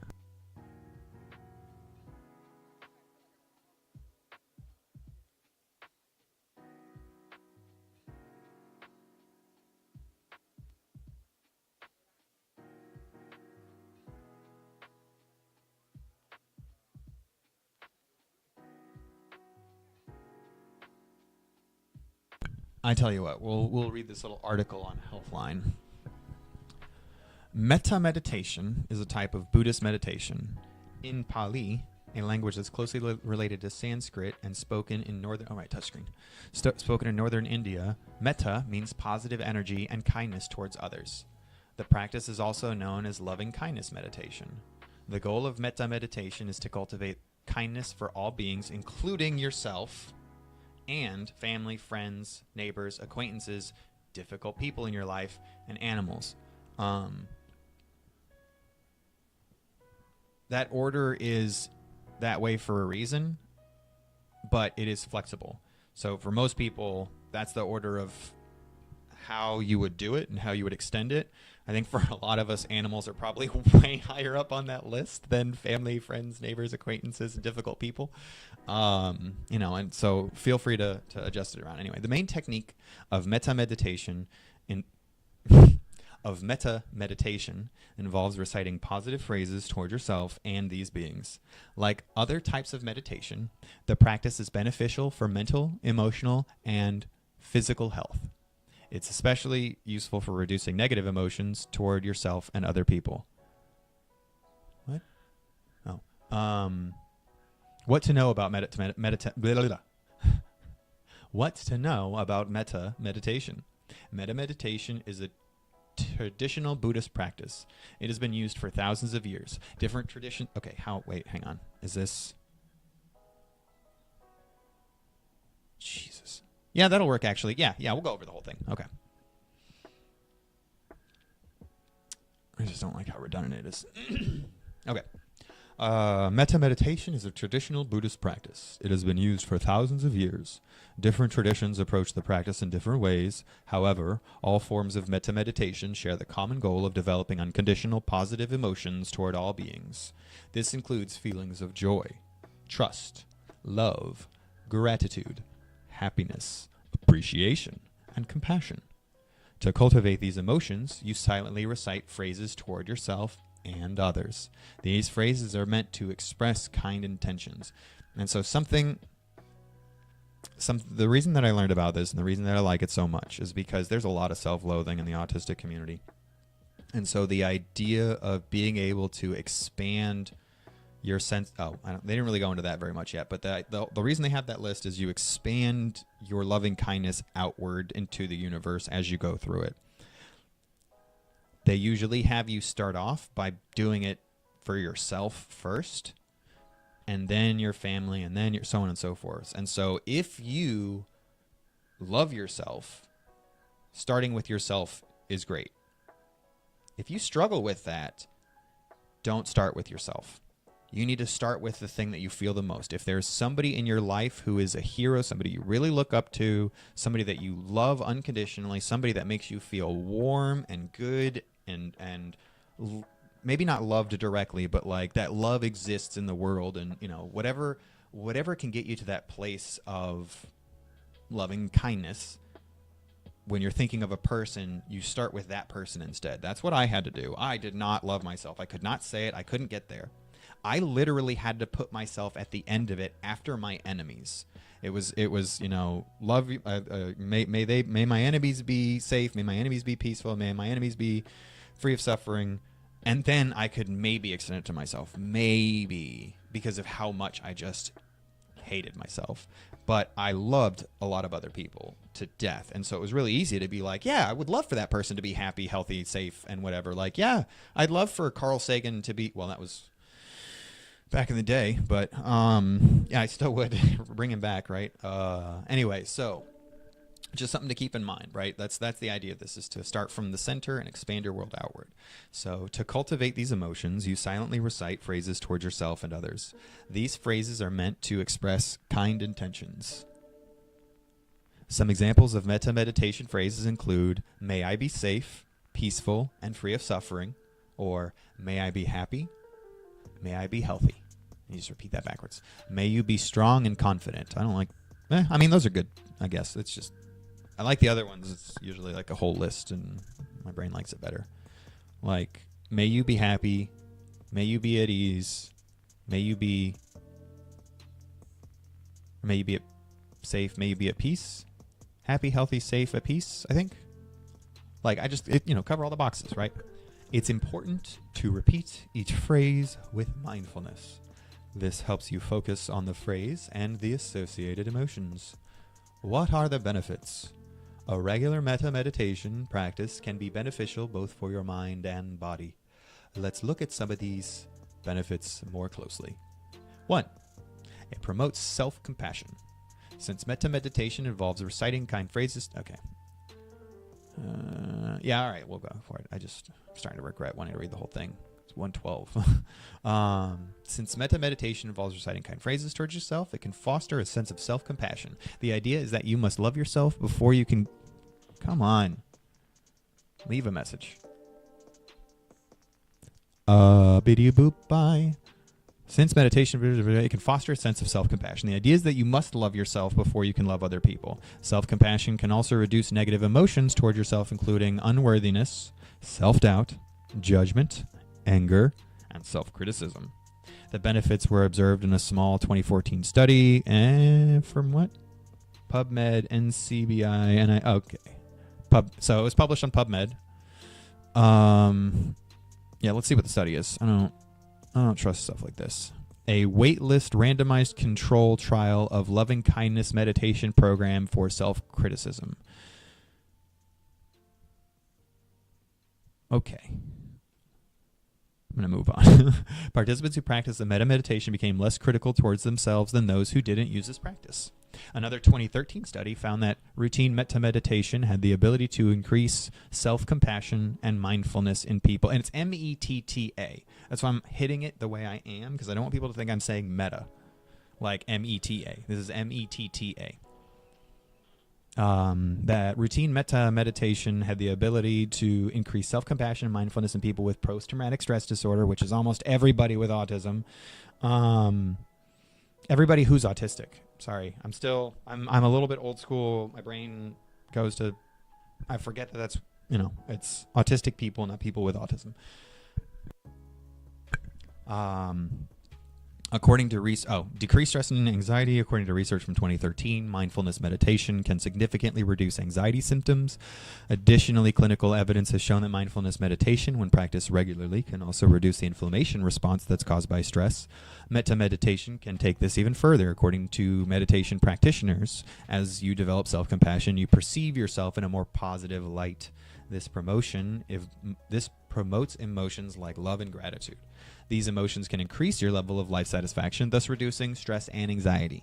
Reduces physical pain. There's some evidence that metta meditation can decrease some types of physical pain. In an older 2005 study, the practice decreased persistent lower back pain.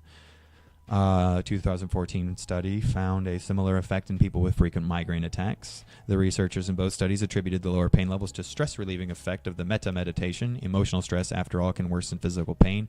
Doesn't mean it's in your brain. Doesn't mean the pain's not real. Our muscular system, our neurological system are so tightly interwoven. When you're stressed out, it's a feedback loop. Got to be careful. I know for most of my life I always felt dismissed when people would say like, oh, you just need to calm down, you need to blah. It's like, no, that's not like, no, but it is making it worse, probably. But you can't just switch. Anyway, improves longevity. Oh, wait. I really don't like the concept of negative emotions and positive emotions. Emotions are emotions. There's no negative or positive emotions. It makes it sound like one's bad, one's good. They're all valid. They're all good. Anyway, but for those of you who need a simplified dichotomy, it says negative emotions can also reduce your tolerance for pain. Positive emotions, like those cultivated through metta meditations, have the opposite effect.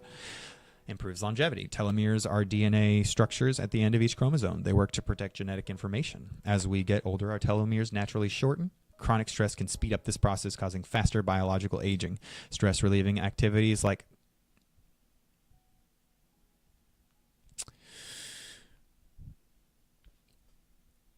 meditation. Okay. The reason your telomeres get damaged by stress is it's an oxidative stress caused by cortisol, caused by the stress hormone. Relieving your stress does not rid your body of cortisol. So when it says stress-relieving activities like metta meditation can ease this effect, a study found that meditation is associated with longer telomere length. The research speculate the practice could help improve longevity. It's not because you're de-stressing. But that sort of self-awareness and self-compassion and self-love that comes with it prevents additional damage. But your body still needs to dump out the cortisol, and I think it comes out only during periods of like high intensity exercise or crying. So just doing a meditation doesn't get rid of the cortisol that's already coursing through your body. Enhances social connections. Metta meditations can also nurture strong... Oh, I thought it was going to give me... Oh, there, it does. Okay. Also nurture stronger social relationships. After you recite kind phrases to yourself, you extend that kindness to other people. This allows you to display compassion and empathy towards them. It also encourages you to think about others and to recognize how they make you feel. How you feel when you're around them. Nobody makes you feel anything. Nobody can make you feel anything.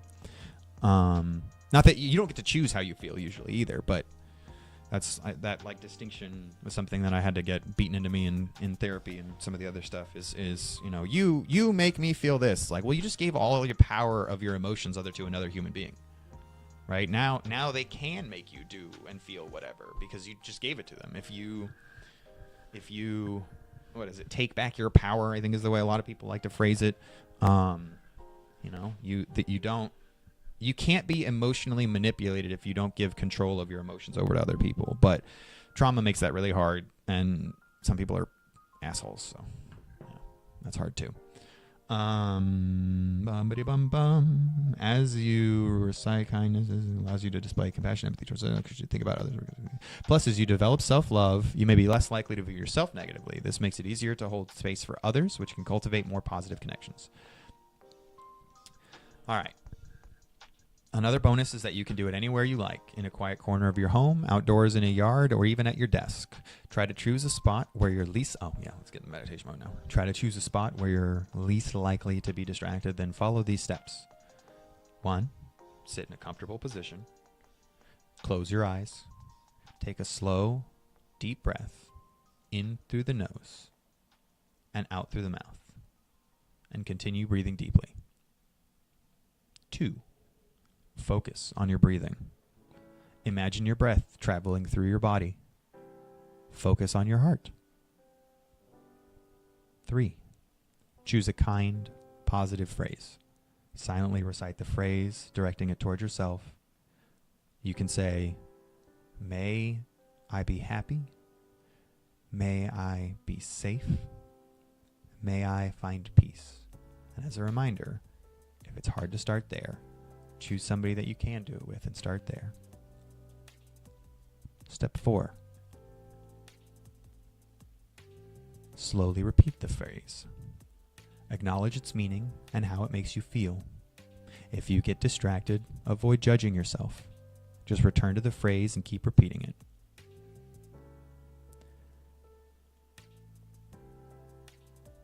Now, think about your friends and family.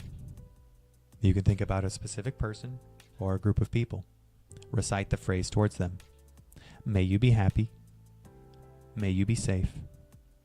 May you find peace. Again, recognize the meaning and how you feel.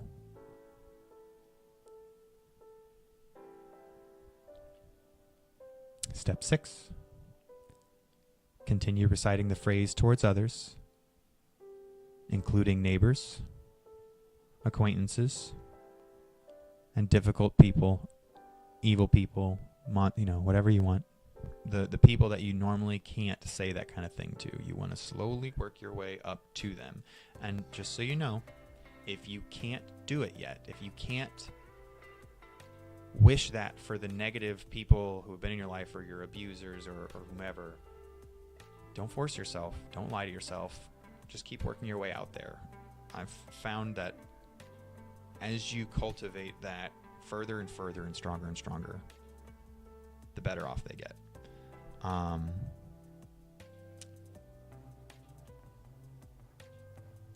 Yeah, I don't like this step 6. Continue reciting the phrase towards others, including neighbors, acquaintances, and difficult individuals. Recognize your emotions, even if they're negative. Repeat the phrase until you experience compassionate feelings. Don't re-traumatize yourself, please. I think if it's hard, that's one thing. If it feels sick in your body, recognize that. Like, make the attempt, and maybe the 100th or 1000th time that you do it, you might notice that you don't feel viscerally grossed out anymore. Maybe you can say it 2 times this time. It's a matter of practice, but the idea is building it up towards yourself. Some people use visual imagery while reciting each phrase. For example, you can imagine light emitting from your heart or the person you're thinking of. You can also change the phrase throughout the practice. Tips for beginners. If you're new to meditation, it may seem intimidating. Your first few sessions might also feel unproductive. Keep in mind, however, that it takes time to achieve the intended effects. Consider these beginner tips. 1. Be patient. Don't expect instant results. Meditation is a practice that's meant to evolve. Oh, we're so late. Let go of perfection. Yes. Your mind will likely drift, so don't worry about getting distracted. Just acknowledge that this is normal. Try to focus on the present moment. Let me rephrase that better. Let go of perfection. Your mind will likely drift, so don't worry about getting distracted. Just acknowledge that distraction and bring your focus back to whatever it is you're working on without judgment. It was going to say that next. When you get distracted, avoid criticizing yourself. Recognize the distraction and gently return to the practice. Then why did it say try to whatever. Experiment. Meditation can be done in any location or pose. No, not any pose. If you're feeling pain, don't meditate in that pose. Jeez Louise. This is not written for autistic people, I'll tell you that much. Meditation can be done in any location or pose and at whatever time works best for you. Try meditating in different places and poses or at different times of day to find what works best for you. Yes, that's good. Meditating in different places and poses at different times of the day to find out what works best for you. The bottom line, during metta meditation, you recite positive phrases toward yourself and other people. The practice aims to foster a mental state of kindness, love, and compassion. When done regularly, metta meditation can help minimize the negative emotions toward yourself and others. Like other forms of mindfulness meditation, it can also reduce stress and physical pain. If you'd like to try metta meditation, be patient and open to the experience. Practicing a few minutes each day may help make a difference over time. So, now back to the script. Okay, so as we wrap up today's stream, I want to thank each of you for your engagement, questions, and the support you've shown. Remember, embracing neurodiversity not only enriches our workplaces, but our communities and lives as a whole. Let's continue to advocate for understanding, inclusion, and support for all neurodiverse individuals. Today's conversation doesn't end here. Keep the dialogue going. Share what you've learned, and remember, you're not alone in this journey. For more resources and support, visit our website at NeuroUnify.com. Stay connected, stay strong, and let's keep building a world that celebrates neurodiversity. Thank you for being with us today, and remember, your support makes a difference. Stay tuned to our next stream. Take care, and remember to